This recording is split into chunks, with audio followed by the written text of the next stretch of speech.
Kejap kita record. Okay, thank you. Cikgu tahu ramai di antara kamu sebenarnya yang belum masuk bab ini di sekolah. Betul?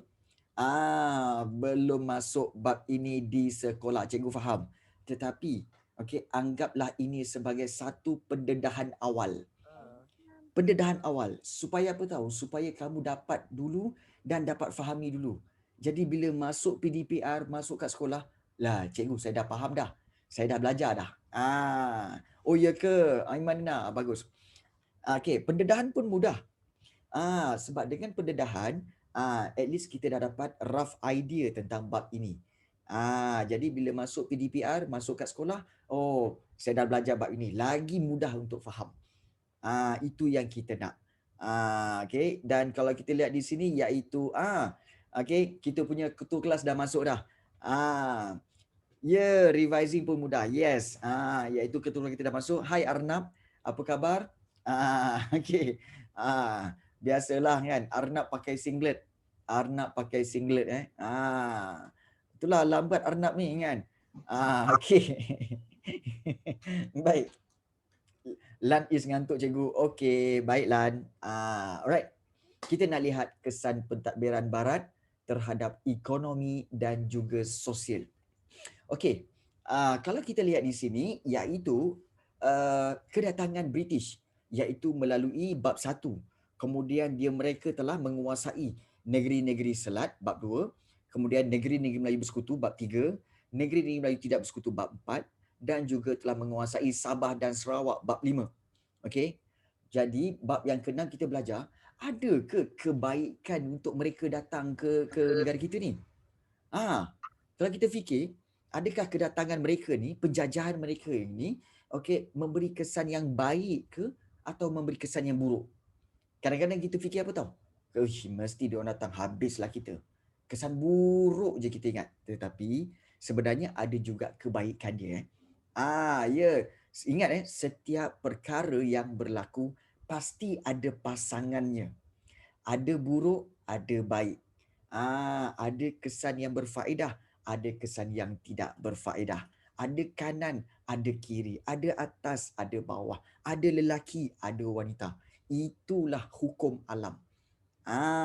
Jadi setiap perkara pastinya ada keburukan, ada kebaikan. Yes, ada awak, adanya saya. Kan? Kan?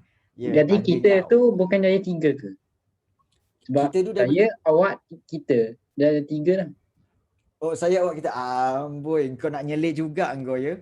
Amboi, kau nak 3 juga Amboi kau ni. Ada khunsa, khunsa tu jarang-jarang Haras. Jarang-jarang. Yang kau pergi cari khunsa buat apa? Kau ni kan. Hei, kau ni. Apa banyak-banyak Allah ciptakan lelaki dan perempuan. Khunsa juga kau cari. Sudah. Okey, baik. Jangan cakap kuat-kuat. Nanti kantoi. Okey. Baik, apa khunsa cikgu? Allah. Tak nak cakap lah. Ini bukan kelas pendidikan agama Islam. Kau ni kan. Kan. Boleh nak cerita tapi janganlah kan. Okey, sebenarnya kependek-pendekkanlah. Khunsa ni sebenarnya adalah manusia yang memiliki 2 alat kelamin. Iaitu 2 alat kemaluan. Iaitu alat kemaluan lelaki dan alat kemaluan perempuan. So dia ada kedua-duanya. Dia bukan spesies perempuan nak jadi lelaki atau lelaki nak jadi perempuan bukan. Dia memang ada kedua-duanya. Jadi biasanya itu dalam 1 daripada 1000 lah. Nisbah 1 ke 1000 orang. Macam tu. Rare. Okey. Thailand ada juga cerita. Sudah. Korang ni kan. Cikgu baru bagi sikit korang punya maklumat lagi jauh. Hebat betul korang ni kan. Dah. Kan melengit kita. Okey. Kita nak lihat kesan pentadbiran barat. Kembangkan maklumat. Okey, kita nak lihat kesan pentadbiran barat terhadap ekonomi dan sosial. So, kita bermula dengan bab yang ini dan kalau kita lihat iaitu berkaitan dengan pengenalan ekonomi moden oleh kuasa barat di negara kita. So, kalau kita lihat di sini kedatangan kuasa barat ini sebenarnya telah menyebabkan berlakunya perubahan dalam sistem pentadbiran negara kita. Sebab dan juga kalau kita lihat penguasaan British juga telah membawa kesan kepada ekonomi dan juga sosial negara kita. Banyak berubah. Sebab British memperkenalkan sistem ekonomi moden yang mementingkan keuntungan dan pengumpulan harta melalui proses penukaran barangan ataupun jual beli. Nampak tak? Sebenarnya daripada zaman Melaka dulu sampailah kepada zaman British, orang-orang Melayu, orang Cina, orang India, mereka berniaga tak fikir nak kaya pun. Mereka hanya berniaga untuk apa? Sebagai salah satu kerja, dan juga mereka merasakan itu tanggungjawab untuk memberikan barangan keperluan kepada para penduduk. Jadi tak ada matlamat untuk kaya. Tak ada. Kalau kaya pun bermakna itu secara kebetulan. Tiba-tiba ramai orang beli barang dengan dia. Jadi dia bertambah banyak duit. Itu je. Dia tak fikir pun nak kaya. Tetapi bila British saja datang ke tanah Melayu, mereka telah menyebarkan ideologi kalau nak berniaga mesti kaya. Kan. Tak kaya tak apa. Silap. Tak handsome tak apa. Janji kaya. Macam tu Betul-betul. Lebih baik daripada handsome tapi tak handsome dan tak kaya. Yes, betul. Yang tu sugar daddy tu. Oh, wow. Okay, baik. Sebenarnya kan, hidup kita bukan matlamat untuk kaya. Matlamat kita nak tolong orang lain. Dengan tolong orang lain, hidup kita mudah. Itu sebenarnya. Itu yang matlamat utama. Macam ini, British, dia tak fikir pasal nak tolong orang. Dia fikir pasal apa? Nak kaya. Sebab itu diperkenalkan ekonomi moden. Diperkenalkan ekonomi moden. Dan ekonomi moden inilah yang telah dipengaruhi oleh orang Melayu. Sekarang orang Melayu, kalau kita lihat Ustaz Abiliu. Ustaz Abiliu tu sebenarnya dia memang kaya, tapi dia tak pernah pun kata dia kaya. Dia buka itu, buka ini, buka market dia, kemudian dia tolong orang sana, tolong orang sini, kan? Dia tak fikir pun pasal dia nak kaya, nak pakai mewah-mewah. Tak ada. Nampak tak? Macam tu orang yang kita nak. Ya. Dia orang tak guna mewah-mewah tu sebenarnya kaya. Macam mana? Kalau beli mewah-mewah nanti jadi lagi miskin. Cikgu. Tak faham Naim. Cikgu. Yang based on my experience, orang yang pandai tak mengaku dia pandai pun. Yes, betul. Dan orang yang kaya, dia tak mengaku dia kaya. Yes, orang yang kaya dia tak akan mengaku dia kaya. Sebab dia kata apa? Yang kaya ni adalah aku punya harta tu sebenarnya bukan aku punya. Aku nak bagi pada orang lain. Dia begitu. Jadi kalau ikutkan, bukan tak bagus kaya. Sebab kaya ni boleh bantu orang lain kan. Tetapi biasanya bila kaya ni, kita datang dengan apa tahu? Dengan nak beli kereta mewah lah, beli kereta besar lah, beli rumah banglo lah, pakai pakaian yang mahal lah, kan? Jadi itu matlamat yang British telah tanamkan daripada dulu lagi. Yes, dan akan menimbulkan rasa riak. Dan riak itu susah untuk dikawal. Yes. Jadi kita kena ingat kita kalau nak berniaga ke apa ke, jangan fikir nak jadi kaya. No. Kita fikir nak bantu orang. Ingat itu. Nak bantu orang, insya-Allah kita akan dapat kejayaan. Insya-Allah. Okey, baik. Apakah ciri-ciri ekonomi moden ni, cikgu? Okey. Ciri-ciri ekonomi moden yang telah diperkenalkan oleh British iaitu apa tahu? Pertama, cikgu pun nak bantu saya. Okey. Pertama, modal yang besar. Modal yang besar. Kalau nak berniaga, nak kaya, mesti kena ada modal yang besar. Sebab kita nak buat industri perlombongan dan perladangan. Sebab kita nak ekspor besar-besaran. Itu pemikiran British. Itu pertama, modal yang besar. Yang kedua, ciri ekonomi moden iaitu mesti guna tanah yang luas. Tanah luas untuk apa? Untuk tanaman ladang secara besar-besaran. Kamu tahu orang Melayu dulu banyak tanah pertanian jenis kebun je. Kebun kecil, kemudian kan kat belakang rumah je. Kemudian kalau dapat hasil kebun tu makan sendiri, ada lebihan, sedekah pada orang, ada lebihan lagi. Tak apalah, bawa ke pasar, jual kat pasar. Siapa yang nak boleh beli. Itu je. Tak ada fikir pun pasal nak kaya. Tapi kalau British, kita mesti buat ladang. Tak mainlah kebun-kebun. Kita main ladang besar-besaran. Nampak matlamat dia keuntungan. See? Baik. Yang ketiga, kalau kita lihat iaitu ciri ekonomi moden iaitu mesti menggunakan teknologi yang moden. Iaitu penggunaan teknologi dalam kegiatan perlombongan dan perladangan. Teknologi-teknologi seperti kapal korek untuk mengorek biji timah lagi banyak. Itu memang teknologi moden. British nak biji timah secara besar-besaran, nak berniaga, nak untung, nak kaya. Dia orang ni nak kaya je. Kita kaya lah. Kita kaya pula. Kita dah memang ada kaya kat rumah. Korang semua ada kaya tak kat rumah? Ada. Kan? Kaya yang sapu kat roti tu. Semua orang ada. Kan? Apa kisah? Kan? Kaya yang ada nenek tu. Okey, baik. Jadi, kemudian yang keempat, iaitu mereka akan gunakan buruh yang ramai. Maknanya, pekerja-pekerja yang ramai. Penggunaan buruh dari luar dalam sektor perlombongan dan perladangan. Ingat oleh kerana British, mereka nak usahakan perlombongan, perladangan secara besar-besaran, mereka telah membawa masuk buruh-buruh daripada negara China dan juga negara India untuk bekerja di lombong dan ladang getah. Yes. Baik, soalan Wusko. Buruh dengan hamba sama ke? Tak sama. Tidak sama sekali, tak sama. Iaitu kalau buruh akan kerja dan dapat gaji. Itu buruh. Tapi kalau hamba memang tak dapat gaji. Jadi itu beza antara buruh dan hamba. Ya betul. Buruh pekerja. Dia dapat apa je? Hamba dapat apa je? Hamba tak dapat apa. Hamba dapat makan ni je. Hamba dapat makan dan dapat tempat tidur. Itu je. Rumah pun tak bagi. Itu hamba. Nampak tak? Diri dia pun bukan dia punya. Diri dia pun, kalau hamba diri dia pun tuan dia punya. Betul. Pakaian pun tuan dia bagi. Itu hamba. Zaman sekarang tak ada dah hamba. Hamba telah diharamkan. Kalau buruh paksa maknanya buruh yang atau pekerja-pekerja yang dipaksa untuk bekerja. Dipaksa untuk bekerja dan juga dibayar gaji yang sedikit. Itu buruh paksa ya. Okey. Macam hamba langsung tak dapat upah Hamba langsung tak dapat upah. Jadi kita lihat di sini, inilah ciri-ciri ekonomi moden.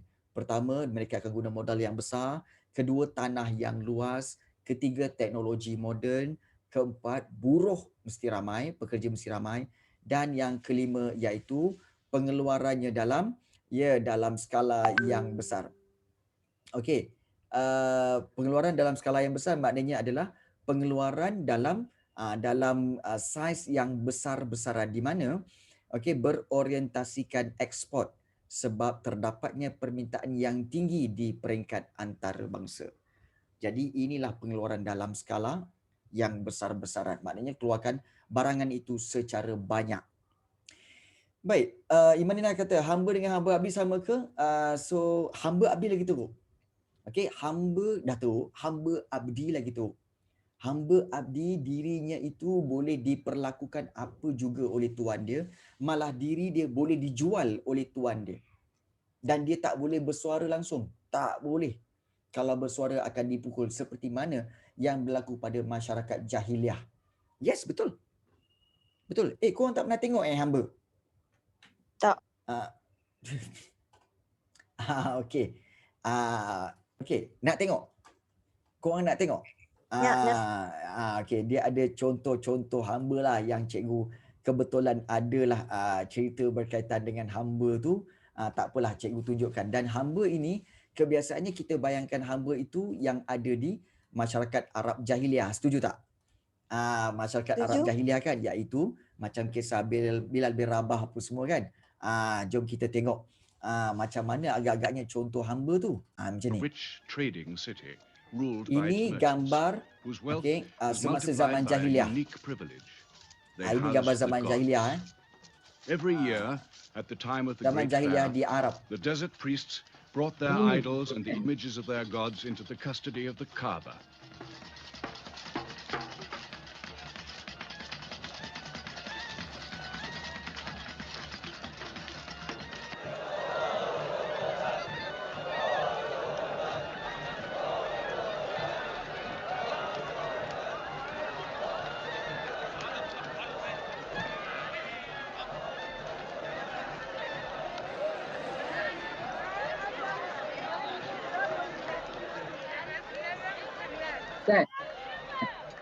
Once the most holy shrine of Abraham, the Kaaba had now become a house of idolatry, boasting no fewer than 360 different gods. Mecca in 610 AD.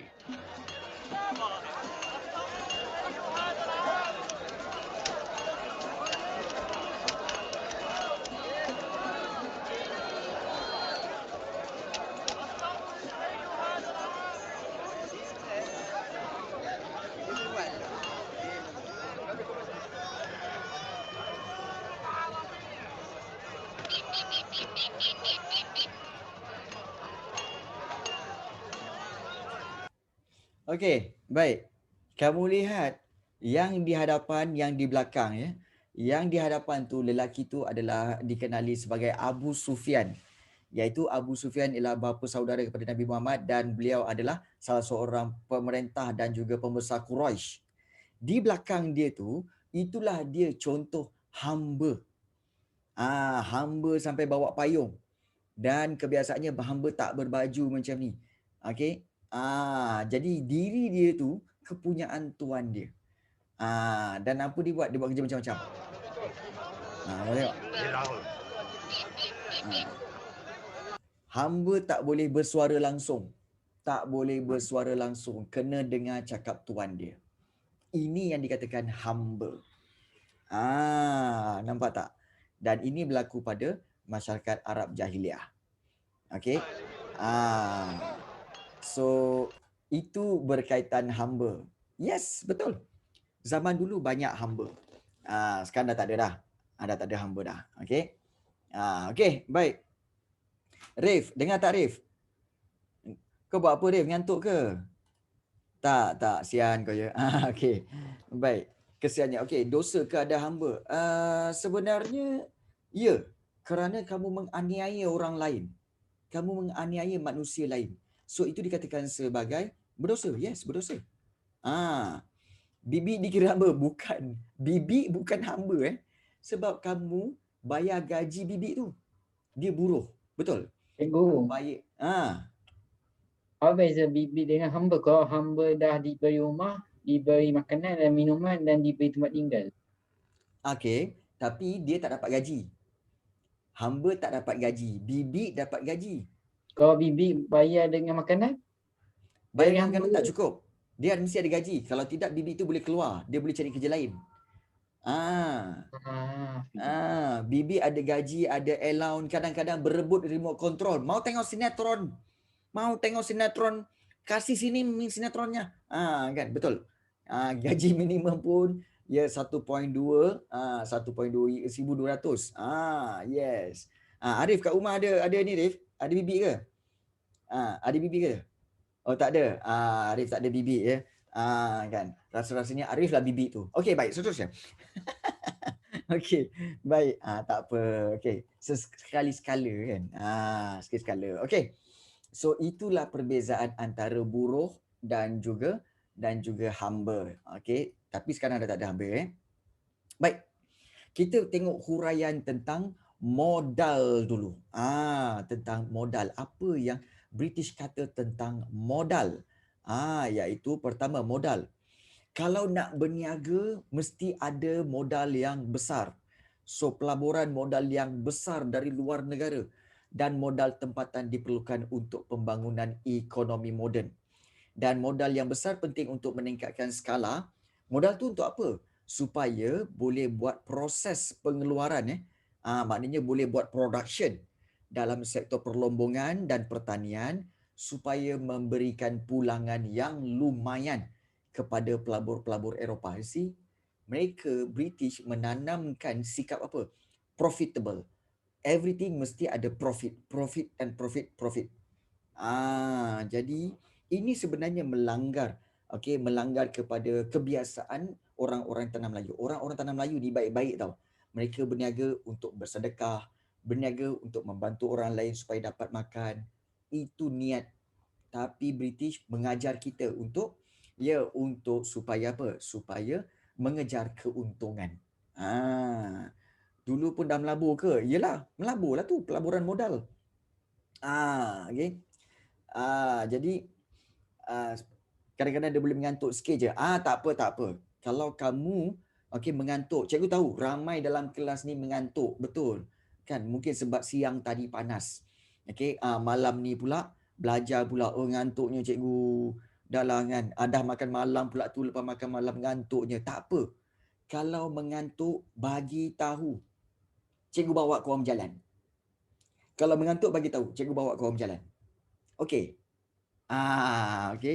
Cikgu bawa korang jalan-jalan. Alright? Auto semua ngantuk. Amboi. Sebab automatik semua orang nak berjalan. Suka hati korang je. Okey. Baik. Amboi. Pakat ramai nampak mengantuk.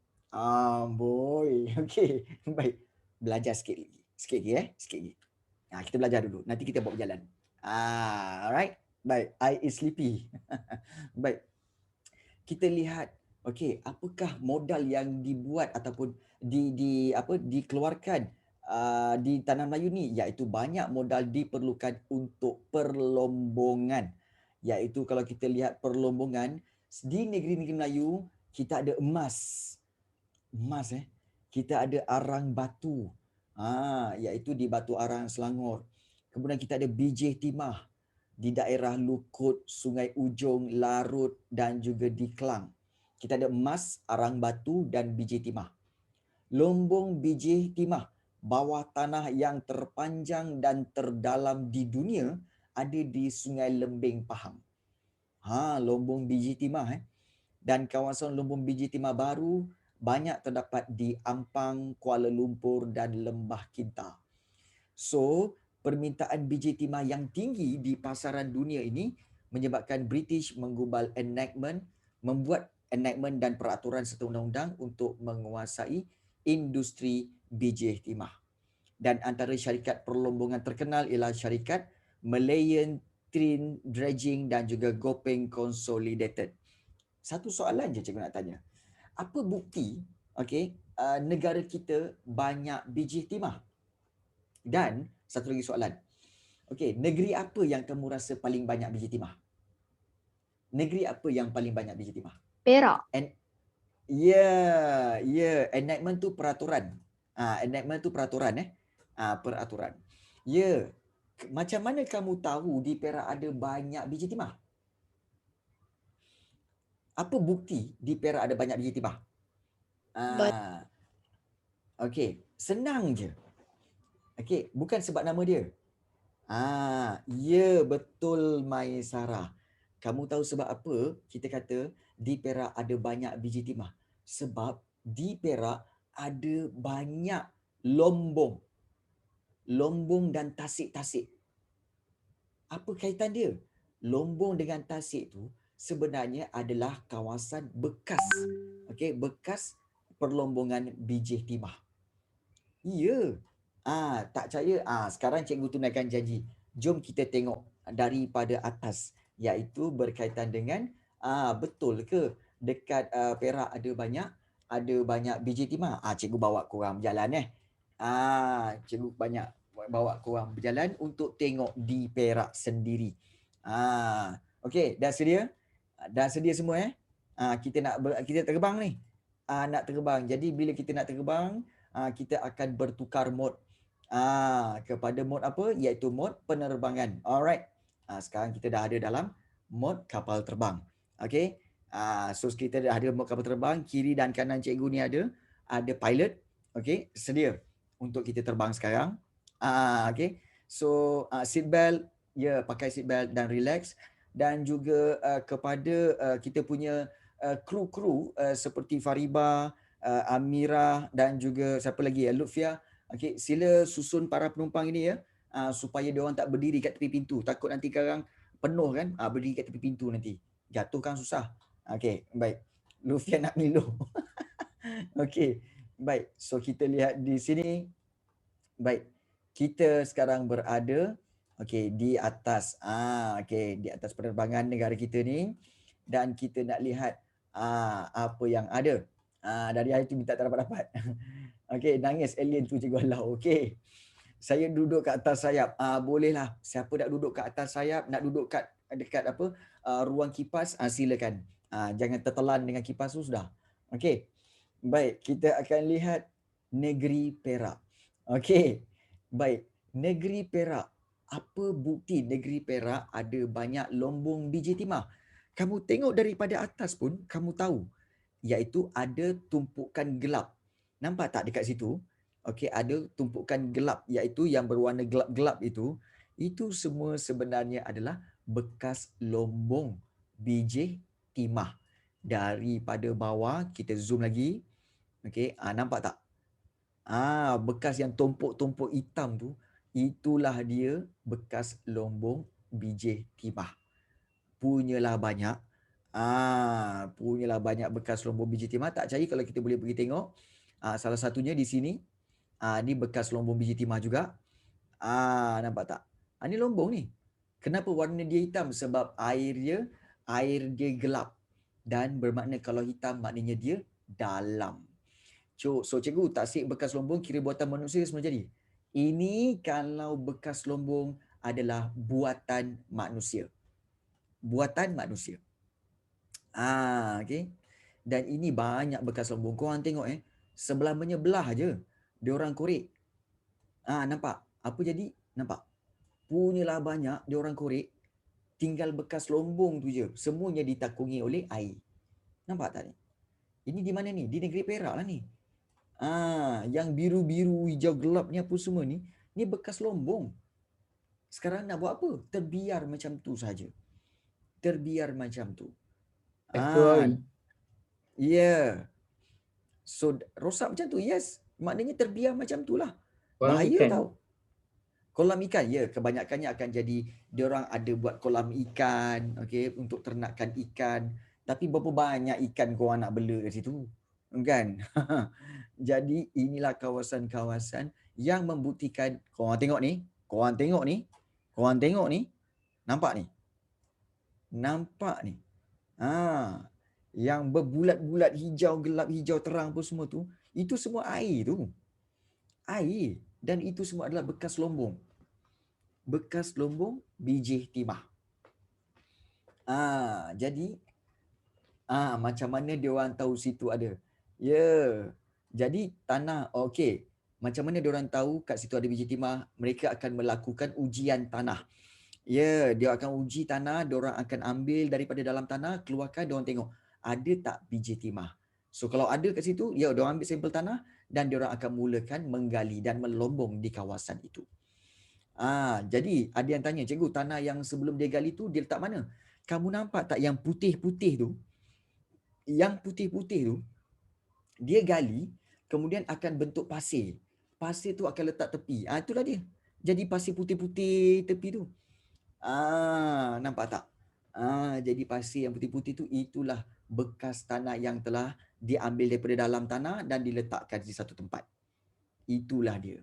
Nampak tak? Biji timah habis semua dia kaut. Malaysia untung apa? Tak ada untung apa-apa. Habis biji timah. Nampak? Kan? Punyalah banyak. Banyak, memang banyak. Kan? Dan dia tinggalkan kita apa? Dia tinggalkan kita dengan banyak bekas-bekas lombong. Yang tak boleh buat apa. Jadi inilah bukti bahawa negeri Perak memang banyak. Daripada bawah ni sampailah ke Sungai Siput, Cemor ni memang banyak. Siapa orang Perak dia tahulah. Ini bukti bahawa ekonomi moden telah diperkenalkan oleh British dengan cara apa? Keluarkan modal yang banyak supaya boleh kaut biji timah dengan lebih banyak.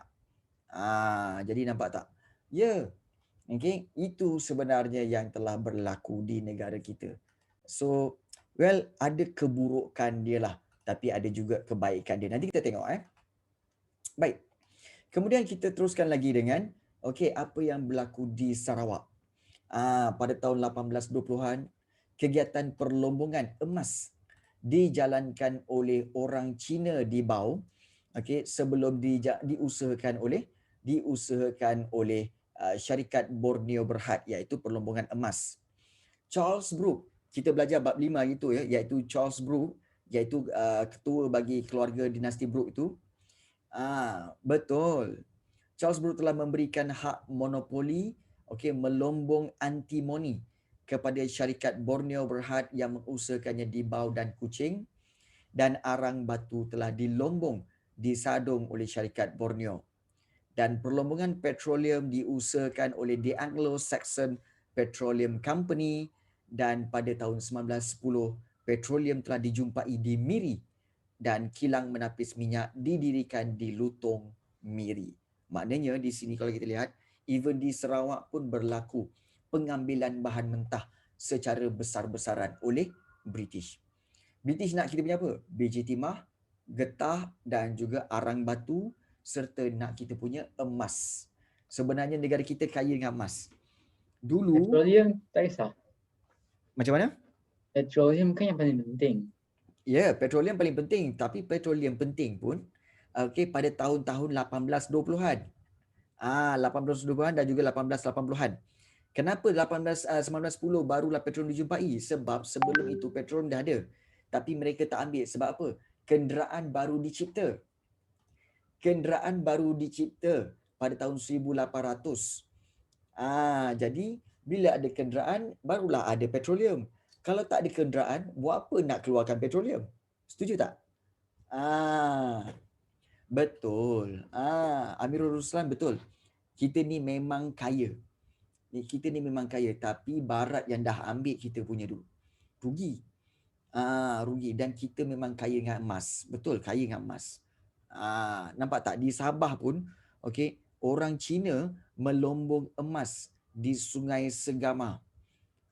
SBUB membawa masuk pemodal Eropah yang memperkenalkan teknologi baharu melombong emas. Dan perlombongan arang batu dijalankan oleh syarikat Cowie Harbour Coal di Selimpopon, Sandakan dan Labuan. Satu fakta yang kamu kena ingat, memang negara kita sebenarnya dulu bukan terkenal dengan biji timah, tapi negara kita dulu terkenal dengan emas. Betul. Yes, terkenal dengan emas. Suatu ketika dahulu, kalau cikgu boleh bawa kamu, sebenarnya dulu Malaysia ni dipanggil Golden Chersones. Mungkin pernah dengar kot, Golden Chersones, iaitu dipanggil semenanjung emas. Yes, Chersones iaitu semenanjung emas. Kalau orang India panggil apa? Ini tanah ni adalah Suvarna Bumi. Suvarna Bumi maknanya apa? Bumi emas. Memang kita banyak emas ke cikgu? Serius, memang banyak emas. Dan emas itu sampai sekarang ada lagi dan banyak terdapat di kawasan mana tahu? Iaitu di kawasan daripada kawasan Bukit Bukau ini, kalau cikgu tunjukkan macam ni. Kawasan Bukit Bukau ini iaitu jalur dipanggil sebagai jalur emas. Kawasan ni memang banyak emas. Ni memang banyak emas. Dan yang mula-mula mereka tahu emas ni banyak dekat Malaysia sebab apa tahu? Kesultanan Melayu Melaka. Kesultanan Melayu Melaka, kamu tahu tak, di Bandar Melaka dulu, setiap rumah, ini catatan daripada Alfonso de Albuquerque tau. Portugis punya panglima tu. Dia kata apa tahu? Dia berkata, dia orang pergi cek, dia orang tengok apa tahu? Setiap rumah di Melaka at least ada 1,000 gram emas. 1,000 gram emas bagi setiap rumah di Melaka. 1,000. Dan anak-anak kecil, budak-budak kecil, dia orang main batu seremban. Tapi batu seremban bukan pakai batu, pakai ketul-ketul emas. Ketul emas buat main batu seremban. Ketul emas buat main batu seremban kau. Itu memang faktanya. Itu catatan daripada Alfonso de Albuquerque, Panglima Angkatan Portugis. Memang kaya. So kekayaan emas kita tu, gold. Yes, tapi betul lah. Kan? Yes, kita flex level lain ni. Yes. Betul. So, kita sepatutnya berbangga dengan kekayaan negara kita yang mana sampai sekarang orang cemburu lagi. Sebab tu sampai sekarang kita dengar ada ugutan-ugutan, katanya apa? Oh, katanya China nak menyerang Malaysia lah, Israel nak serang Malaysia lah, Amerika nak serang Malaysia lah, macam-macam orang nak serang Malaysia. Apa ke kita orang tak kacau korang. Kenapa korang nak sangat kita orang ni? Sebab kita kaya. Tapi kita tak mengaku kita kaya. Setuju tak? Kita kaya tapi kita tak mengaku kita kaya. Kita relax je. Kaya. Kita orang biasa je. Nampak tak? Kita ni macam itulah. Orang kaya yang tak mengaku kaya. Itu kita. Nampak tak? Jadi kita memang kaya dengan hasil emas. Itu yang dikatakan. Alright. So, dahlah kita ni kaya dengan emas. Kemudian, itu dari sudut perlombongan. Israel koyak. Ya, Korea Utara pun sama. Kemudian, itu dari sudut perlombongan. Kemudian, diorang bawa modal yang besar untuk melombong biji timah. Begitu juga mereka membawa modal yang besar untuk pertanian. Di mana kalau kita lihat pertanian komersial. Kalau kamu bertanya, okey cikgu, apa itu komersial? Ataupun dalam bahasa baku dia komersial. Bukan komersial bukan komersial, bukan. Komersial. Sebutan betul-betul kan koyak nanti. Komersial bukan komersial, komersial. Baik. Komersial ni maksudnya apa? Maksudnya yang memberi keuntungan. Matlamat untung. Koma nungguin aku enggak? Apa kena mengena koma dengan aku? Koma orang Perak kan? Enggak tu Indonesia. Ni apa ni? Tiba-tiba ni ada ni. Aduh Arnab ini. Apa-apa ni? Okey, tiba di situ. Okey. Baik. Enggak suka gelek. Ya, okey. Baik. Pertanian komersial iaitu British di negeri-negeri Melayu, mereka nak apa tahu? Mereka nak lada hitam kita, nak buah pala kita, nak cengkeh ditanam di Pulau Pinang dan Singapura untuk tujuan ekspor. Kamu tahu cengkeh paling banyak kegunaan dia. Ada salah satu khasiat, kalau kamu kunyah cengkeh tu, bunga cengkeh tu kalau kamu kunyah setiap hari, insya-Allah dapat kuatkan gigi dan antara salah satu usaha untuk mengelak daripada COVID-19. Ya. Kalau kamu boleh menghisap dan juga menggigit cengkeh tu. Betul. Cuma mereka tak buat kajian lagi. Tapi jadi, itu salah satu cara. Cengkeh tu pahit kan? Yes, betul. Sebab dia cure disease, jadi pahit. Yes, betul. Jadi insya-Allah salah satu usahalah. Bukan cure sebab kena ingat yang menyembuhkan penyakit Tuhan. Yang menyembuhkan penyakit kita Allah. Kita hanya perlu berusaha. Berusaha. Okey. Ya. Baik. Lada hitam, buah pala, cengkeh. Kemudian pengusaha di negeri-negeri selat, iaitu negeri Melayu di negeri Perak, Pulau Pinang, Melaka dan Singapura. Mereka menanam tebu di seberang Perai dan Perak. Baik, apa kegunaan tebu? Ya, betul. So, membuat perabot. Ya, tidak. Sebenarnya tebu buat perabot tebu sebenarnya untuk dibuat gula. Gula. Air tebu gula. Sebab itu ada peribahasa bagai menanam tebu di tepi bibir. Bagai menanam tebu di tepi bibir. Maknanya apa? Maknanya kamu berjanji manis. Macam tebu. Kan? Jadi macam cikgu lah kan. Cikgu tak suka sangat tak suka sangat tebu. Tak suka sangat sebab kamu semualah tebu-tebu yang cikgu ada. Cikgu wah. Kamu semualah tebu-tebu yang cikgu ada. Jadi tak payah suka tebu lain lah. Okey. Cik. Jadi itulah dia menanam tebu. Okey. Baik. Sebab itu seberang Perai terkenal sebagai pusat pengeluaran gula utama di negara kita. Okey. Arnab yang manis tak pernah lagi dengar arnab yang manis. Okey. Ladang kopi. Kita ada ladang kopi. Ladang kopi dibuka di Perak, Selangor, Negeri Sembilan dan juga Johor. Dan menjelang 1880-an, kopi menjadi tanaman ekspor. Kopi pun diekspor. Bayangkanlah. Kemudian pada tahun 1917, kita lihat pemodal Perancis menanam kelapa sawit secara komersial di Kuala Selangor. So tanaman kelapa sawit ditanam secara meluas di Johor dan Perak, dan Tanah Melayu mula ekspor minyak kelapa sawit pada tahun 1920-an. Baik, ini satu pendedahan. Apakah yang kamu tahu apakah kegunaan kelapa sawit? Apa kegunaan kelapa sawit? Minyak kelapa sawit kegunaan dia untuk Buat apa? minyak.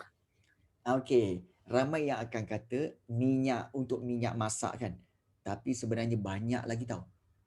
Pertama, dia nak minyak kelapa sawit tu boleh dibuat shampoo. Dalam shampoo kamu ada minyak kelapa sawit. Dalam sabun buat sabun pun kena ada minyak kelapa sawit. Yes, sabun kamu ada minyak kelapa sawit. Santan ada sikit minyak kelapa sawit. Tetapi yang paling orang tak sedar iaitu dalam susu pekat manis. Instant susu pekat manis tu, susu penuh krim manis yang Teko, Cap Teko, FNN semua tu kan. Itu dalam tu 50% adalah minyak kelapa sawit. It's not susu sebenarnya dia creamer je. Dia creamer je. Sebab tu kalau kamu tengok susu pekat manis tu, kalau kamu buka, kamu tengok tak? Kenapa susu dia, dia punya tu, dia berkilat. Yang buat teh tarik tu. Kamu tengok struktur dia, dah lah berkilat. Lepas tu susu dia kekuning-kuningan. Mana ada susu kuning? Susu dia Kan? Susu kan sebenarnya warna putih. Kan? Asal susu warna putih. Kenapa dia warna kuning-kuning? Sebab dia campuran dengan minyak kelapa sawit. Patutlah ada minyak. Sebab tu dia berkilat. Susu pekat manis tu ada minyak kelapa sawit. So banyak kegunaan minyak kelapa sawit ni jadi sebab itu dia telah menjadi bahan ekspor dari negara kita.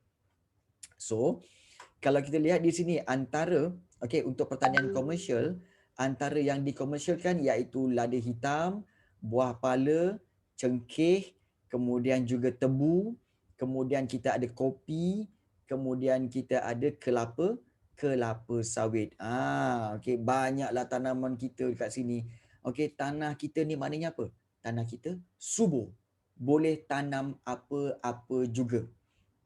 Kecuali pokok-pokok ataupun buah-buahan yang berhawa sederhana lah. Takkan kau nak tanam apple dekat belakang rumah kan? Takkan nak tanam anggur belakang rumah, tak kan? Ataupun strawberry ke kan? Tak dapat lah kan. Okey. Baik. So ada yang tanya, cikgu macam mana nak hafal semua ni? Tak payah hafal. Fahamkan je. Maknanya kamu telah belajar, bermakna kamu tahu, memang ada tanaman-tanaman komersial yang diusahakan di negeri-negeri Melayu. Itu sebenarnya. Sebab apa? Sebab soalan jarang directly tanya. Kalau keluar tentang semua ni, dia mesti keluar dalam bentuk soalan objektif. Dia tak keluar dalam bentuk dalam bentuk struktur dan esei, tidak. Sebab itu kamu tahu tak, baca kata Imanina cerita kat orang nanti ingat, itu betul. Dan sebenarnya ramai dalam kelas cikgu ni sebenarnya mereka tak suka baca sejarah.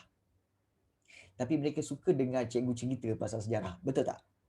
Sebab dengan dengar cerita kamu akan ingat. Kalau baca memang tak ingat. Korang malas nak baca tapi korang suka dengar. Itulah korang. Kan. Jadi yes, of course, yes. So dengarlah. Dengar je. Agak-agak boring ke, agak-agak tak tahu, tanya. Buka buku teks pun dah mengantuk. Jadi pendengar setia begitulah. Kalau kita ajar orang tu kira macam ulang kaji juga. Betul Is.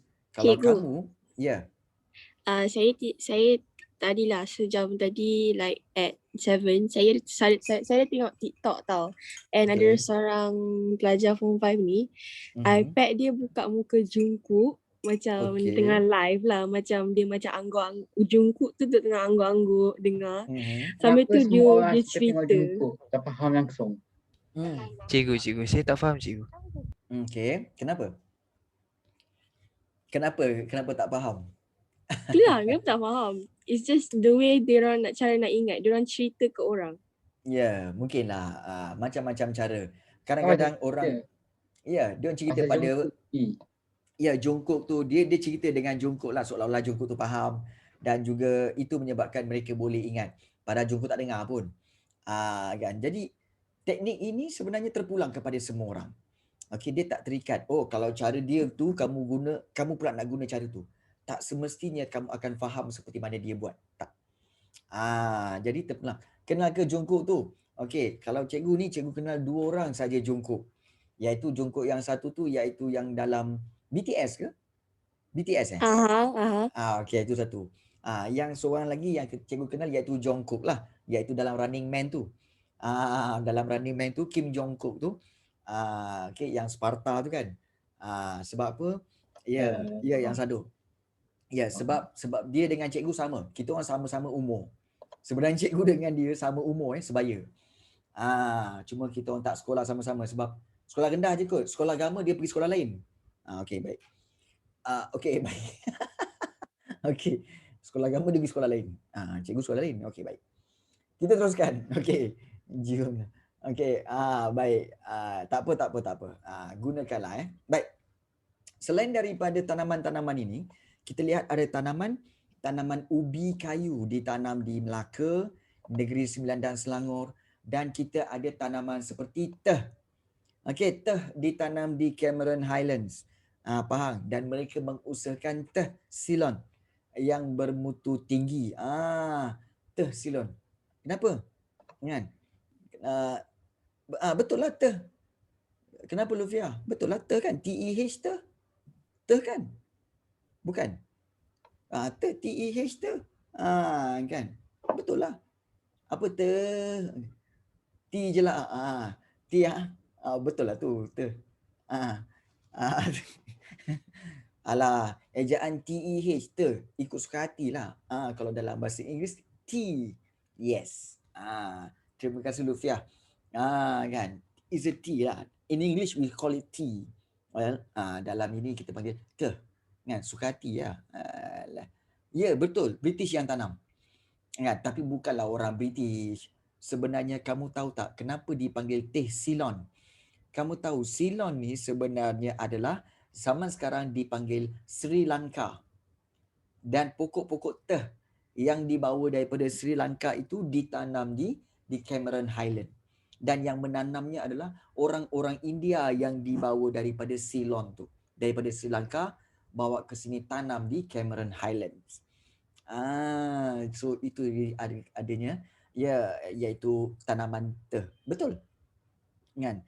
Ingat nak harap orang British tu yang menanam sendiri. Ya, pakai topi putih, baju putih, lepas tu menanam sendiri. Memang tak lah. Dia memang tak lah. Dia punya suka teh tu. Betul? Dia suka teh. Okey. Tea. Okey. Syarikat yang terlibat dalam pertanian di negeri Melayu ialah Guthrie dan juga Sime Darby. Macam pernah dengar je. Guthrie dan Sime Darby. Ada lagi tak syarikat ni sampai sekarang? Ada kan? Ada. Kamu tahu tak dulu syarikat Guthrie di Lebuh Raya kan? Dan Sime Darby dulu adalah kepunyaan British tetapi pada tahun 80-an. Okey. Perdana Menteri kita pada waktu itu Tun Dr. Mahathir bersama dengan Khalid Ibrahim telah membuat satu serangan terhadap syarikat-syarikat ini, dan dalam tempoh 1 hari saja mereka berjaya take over Guthrie dan Sime Darby dan menjadikan ianya hak Malaysia, bukan lagi British. Terhebat. Memang terhebat. Yes. Memang ada kisah dia. Tahun-tahun 80-an. Dan itu memang cerita betul. Guthrie dengan Sime Darby dulu, British punya telah di take over oleh Malaysia. Secara tiba-tiba secara tiba-tiba tanpa mereka sedari. Tahun bila? 1981 kalau tak salah cikgu. 1981. Hebat. Ya. Okey. Baik. Ya, KLCC itu adalah idea Tun Dr. Mahathir. Begitu juga dengan KLIA juga adalah idea Tun Dr. Mahathir. Banyak idea dia bagus-bagus. Okey, baik. Kemudian di Sarawak kalau kita tengok ada lada hitam ditanam di sekitar Kuching, Serian dan Sarike. Kemudian sagu diperoleh daripada pokok rumbia yang ditanam sepanjang sungai. Maknanya lada hitam dengan sagu memang British nak juga. Kemudian di Sabah, SBB melabur dalam tanaman tembakau. Tembakau untuk apa Tembakau untuk apa? Tembakau untuk apa? Siapa tahu? Tembakau tu ialah tobacco, iaitu untuk buat rokok. Ditanam juga. Okey, di Sabah, di Pulau Banggi, Teluk Marudu dan banyak tempatlah Ladatu, Tawar dan Sandakan, dan tembakau mendapat pasaran yang baik di Eropah, dan antara syarikat terlibat ialah London Borneo Tobacco Company. So, mereka memang ambil tembakau itu untuk dibuat rokok. Dan inilah matlamat British iaitu menanam. Kalau kita lihat perasan daripada Perlis, Kedah, Kelantan, Terengganu bawa sampai ke Johor, kemudian sambung Sabah, Sarawak, semuanya akan ada tanaman-tanaman yang memberi keuntungan kepada British. Nampak tak? Sebab British kata apa? Tanah di sini subur, sangat subur. Jadi diorang boleh tanam yang kita kata pokok-pokok yang boleh memberi keuntungan kepada mereka. Tapi yang untung siapa? Mereka. Diorang guna kemudahan siapa? Kemudahan kita. Tanah siapa? Tanah kita. Kan? Tu sumber-sumber asli. Tadi biji timah, petroleum. Siapa punya? Kita. Siapa yang untung? Dia. Nampak tak? Suka ambil orang punya, lepas tu buat untung sendiri. Okey. Geram. Kadang-kadang geram. Patutnya kita yang kaya, betul tak? Patutnya kita yang kaya, tu harta kita. Kan? Jadi itu sepatutnya. Yes. Baik. Kita teruskan. Sikit je lagi. Kita sikit lagi. Getah. Getah. Cikgu, Indonesia tu Belanda ke yang bawa tembakau tanam ke situ? Ya, betul. Betul. Betul. Betul. Kat Batam. Yes. Baik. Kita lihat di sini iaitu getah. Tanaman getah. So, negeri-negeri Melayu iaitu di pelabur-pelabur Eropah. Sebab diorang bawa modal. Bawa modal yang besar seperti syarikat Guthrie, Sime Darby, United Plantations, Harrison and Crossfield, Boston Battery Estate melabur dalam perusahaan getah. Dan syarikat tersebut buka ladang getah di Perak, Selangor, Negeri Sembilan dan Johor. Sebab itu kalau kamu masih ingat, kalau kamu balik kampung, balik ke Perak ke, balik ke Selangor ke, balik ke Negeri Sembilan dan Johor, mesti kamu akan jumpa kiri kanan ada ladang getah. Kan, ladang getah tu disusun cantik je. Kalau kamu tengok macam dia macam dia sebaris macam tu kan. Kamu tengok macam ladang getah macam ni. Banyaknya ladang Sime Darby. Yes. Patu signboard Sime Darby. Yes. Bermakna di sini memang daripada dululah British telah memperkenalkan getah ini. Memperkenalkan getah ini tanaman getah. Jadi itu di negeri Melayu. Okey, di Sarawak pula, dinasti Brooke. Sarawak pelik sikit. Kita tahu Brooke kan? Iaitu James Brooke. Kemudian Charles Brooke, Charles Vyner Brooke. Dia tidak menggalakkan pembukaan ladang getah oleh syarikat asing. Bagus sikit iaitu dia nak melindungi ekonomi penduduk tempatan daripada dieksploitasi oleh kapitalis barat. Bagusnya dinasti Brooke ni. Dia nak apa? Kalau tanam pokok getah ni tak boleh. Eksploitasi diri sendiri. Dia sebenarnya nak eksploitasi diri sendiri. Ya, dia sebenarnya nak beri keuntungan pada diri dia sahaja. The competition. Dia tak nak ada syarikat-syarikat kapitalis lain yang ambil keuntungan itu. Namun begitu, Brooks sebenarnya dia agak bertoleransi dengan penduduk-penduduk Setuju Sarawak. cikgu. Dia walaupun dia jajah tapi dia tu bijak. Ya, sebab itu apa bukti kebijaksanaan dia? That's why kita tengok dinasti Brooks memerintah Sarawak 100 tahun. Daripada 1841 hingga 1941. For surely 100 years, orang-orang Sarawak suka duduk di bawah Brooks. Bila nak serahkan Sarawak kepada Malaysia, diorang siap persoalkan lagi. Kenapa nak bagi kepada Malaysia? Kami tak suka, kami nak duduk bawah British. Kemudian bila Brooks nak serahkan kerajaan Sarawak itu, nak serahkan Sarawak kepada British, diorang tak nak. Dia kata apa? Kami tak nak duduk bawah British, kami nak duduk bawah Brooks. Sampai tahap macam tu sekali. Maknanya apa? Brooks telah melayan mereka dengan baik. Kan?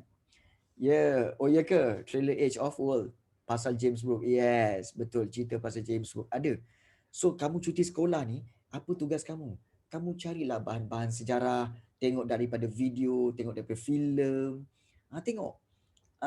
Jadi kamu akan faham, oh macam ni. Walaupun kadang-kadang dia bosan, agak-agak bosan, banyak borak tu skip lah. Skip kan. Forward kan.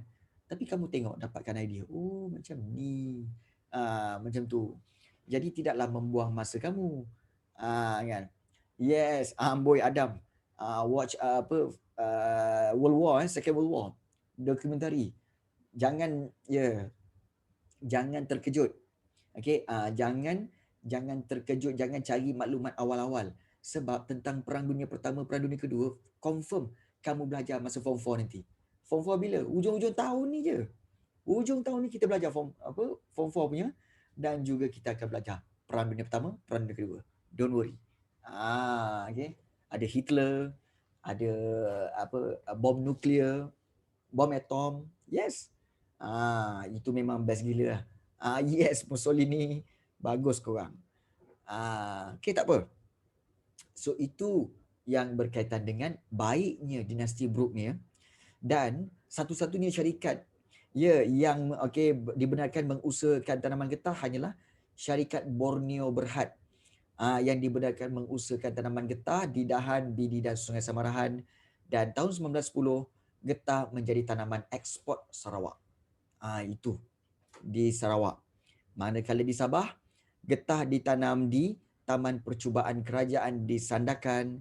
Langsung SBUB melabur dalam penanaman getah di Bongaya, iaitu di Sungai Labuk, dan Jesselton telah menjadi pusat perdagangan getah. Dulu nama dia Jesselton. Dia sebuah bandar. Sekarang jadi apa? Siapa tahu? Jesselton dulu menjadi pusat perdagangan getah di Sabah. Sekarang Jesselton jadi apa?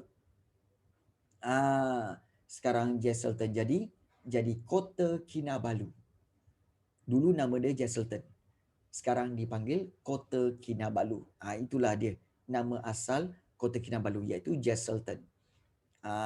Dan kalau kita lihat, syarikat getah di Sabah ialah seperti British North Borneo Para Rubber, kemudian British North Borneo Company dan Langkon Borneo Rubber Company Limited. Ini semua adalah syarikat-syarikat getah di Sabah. Maksudnya di sini, secara kesimpulannya, kita belajar tentang salah satu punca kenapa British inginkan negara kita, kerana mereka ada banyak modal untuk mengaut keuntungan. Mereka nak mementingkan keuntungan. Mereka mengamalkan ekonomi komersial, ekonomi moden, di mana mementingkan keuntungan. Dan inilah yang sebenarnya telah diserapkan dalam masyarakat kita. Kalau nak berniaga mesti untung. Untung paling penting. Jadi bila untung diutamakan, maka kita lupa tentang kebajikan masyarakat. Kadang-kadang kan ada yang cikgu tengok orang berniaga tepi jalan. Nak untung punya pasal makanan yang diniagakan pada hari ini dibawa ke esok. Dia panaskan lagi. okey, dan dibawa ke esok. Jadi kan cikgu tak faham kenapa kita, sebab makanan pada hari ni dah tak elok. Kenapa mesti nak disimpan? Sebab dia kata apa? Rugi. Ini boleh jual lagi. Jangan fikir pasal untung rugi sangat. Kalau agak-agak dah tak boleh nak berniaga, nak bawa ke esok, sedekahkan kepada rakan-rakan jiran-jiran kiri dan kanan. Esok buat yang baru. Begitu cara dia. Ini nak mementingkan keuntungan, jimat modal semua. Ya. Okey. Tak tahu cara nak berniaga. Ya. Ikut cara Nabi. Betul. Ini asal nak untung je. Nanti dia kata apa? Kalau kita nasihatkan dia kan, alah abang, makanan ni tak boleh simpan lagi bang untuk esok. Abang bagilah kiri kanan. Kan? Tak boleh. Rugi. Rugi ni. Ni modal juga ni. Tak boleh. Kalau dia nak, dia belilah. Kan? Bagilah sedekah bang. Tak boleh. Rugi ni. Kan? Nampak tak? Sebab bila kita set mind kita nak untung aja, kita lupa tentang bersedekah, kita lupa tentang memberi bantuan kepada orang keliling. Jadi ingat cara ekonomi moden yang diperkenalkan oleh British ni sebenarnya bagi cikgu tak berapa baguslah. Tetapi kalau katakan kamu untung besar, suddenly kamu untung besar, kamu dah sedekah-sedekah pun untung lagi. Sedekah-sedekah pun untung lagi. Bermakna kamu maknanya diberi rahmat, diberi rezeki yang melimpah ruah oleh Tuhan, kan, ataupun diberi kemudahan semuanya. Jadi tambahkan sedekah, berikan, insya-Allah. Kan. Jadi kan kita sambil untung sedikit tetapi lebih banyak bersedekah. Jadi ingat ekonomi moden, pemikiran yang mementingkan keuntungan ini jangan kita tanam. Jangan kita tanam dalam kepala kita. Kita tanamkan sikap ingin membantu sedaya yang boleh. Cikgu pun risau ni sebenarnya. Sebab sebenarnya macam kelas kita ni 60 orang tau. 60 orang. Tadi 62 orang. Punyalah ramai. Kan? Jadi cikgu risau juga sebab nanti kalau masuk ramai-ramai nanti dia orang kata cikgu nanti tak boleh faham lah, nanti nak bertanya susah lah. Kan? Tapi kalau cikgu nak hadkan pula kan nanti kan ramai pula yang minta nak masuk. Jadi sebenarnya kalau boleh cikgu nak bagi semua masuk. Mainlah belajar sama-sama. Main belajar sama-sama kan. Tapi ada juga sebenarnya pelajar-pelajar yang masuk. Ya, masuk sebenarnya ada yang atas ihsan. Kan. Jadi tak apalah, masuklah kan. Asalkan dapat pelajaran sama-sama. Jadi kalau boleh kita bantu sesama kita. Ingat, matlamat kita buat sesuatu untuk membantu semua orang. Kamu belajar. Kenapa kamu belajar ni? Mungkin ramai yang tanya, kenapa nak belajar sejarah cikgu? Sebab nanti bila kamu dah tahu sejarah, kamu boleh bantu orang lain. Kalau kamu dah faham topik-topik ni, okey, sampai bab 6, bab 7 kamu dah faham, nanti bila balik sekolah PDPR, kamu boleh belajar ataupun boleh ajar kawan-kawan kamu yang lain. Boleh ajar lagi. Kamu menjadi cikgu Rafi di sekolah kamu. Kamu menjadi cikgu Rafi di sekolah kamu. Nampak tak? Jadi kamu boleh ajar orang lain. Jadi kamu telah menjadi orang yang bermanfaat. Orang yang memberi faedah. Ada sesuatu yang kamu boleh sedekahkan kepada orang lain. Kepada kawan-kawan kamu. Setuju tak? Setuju tak? Itu kepentingan memahami pelajaran kita dalam sejarah ini. Ya. Jadi pujangga tak bertauliah. The disrespect is when the teacher have more effort than the student. Okay. So the disrespect is when the teacher have more effort than student. Well, itulah yang berlaku sebenarnya. Di mana kalau ikutkan sebenarnya teacher sebenarnya banyak effort berbanding student. Padahal sebenarnya nak exam tu student. Kan? Tetapi harus diingat, selain daripada macam cikgu selain daripada cikgu juga adalah seorang manusia. Di mana manusia seperti cikgu ingin membantu, memudahkan manusia-manusia lain, iaitu manusia-manusia yang ada dalam kelas ini. 55 orang ni. Cikgu nak memudahkan kamu semua. Jadi bukankah memudahkan orang lain, insya-Allah hidup kita akan dipermudahkan? Kan? Jadi memudahkan kamu, insya-Allah cikgu akan dipermudahkan. Itulah matlamat kita. Okey, sebagai manusia. Okey. Baik. So kita cukup sampai sini dulu. Okey, untuk pembelajaran kita pada hari ini iaitu bab yang ke-6. So apa yang kita telah pelajari pada hari ini iaitu tentang ekonomi moden, iaitu dari sudut modal.